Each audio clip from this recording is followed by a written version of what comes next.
వాళ్ళు ఏం చేశారంటే 100 ఎకరాలు ఉంటే ఒక పార్కు తయారు చేసుకుంటున్నారు.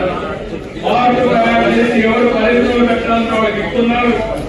వాళ్ళకి ఎలాంటి ఇన్స్ట్రక్షన్స్ కావాలో ఇస్తున్నారు. ఇలాంటి అనేక మంది స్కూల్లో పైన అమ్మాయి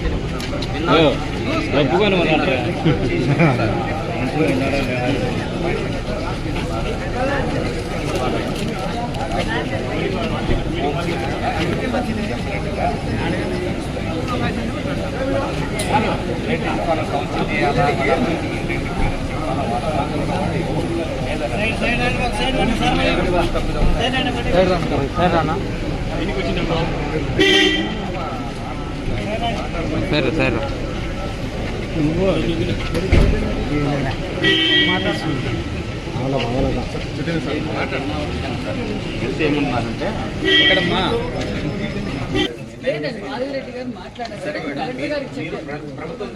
కలెక్టర్ గారికి చెప్పారు, ఎస్పీ గారికి. అసలు నిన్న టీఓ సార్ గారికి వెళ్తే కనీసం గేట్లు తీయలేదు మేడం వాళ్ళు. అంటే అంత భయం లేకుండా లక్షల కొద్ది వ్యాపారాలు చేస్తూ సంవత్సరానికి 10 కోట్ల రూపాయలు వ్యాపారాలు చేస్తున్నారు మేడం. సారీ 10,000 కోట్లు వ్యాపారం చేస్తున్నారు.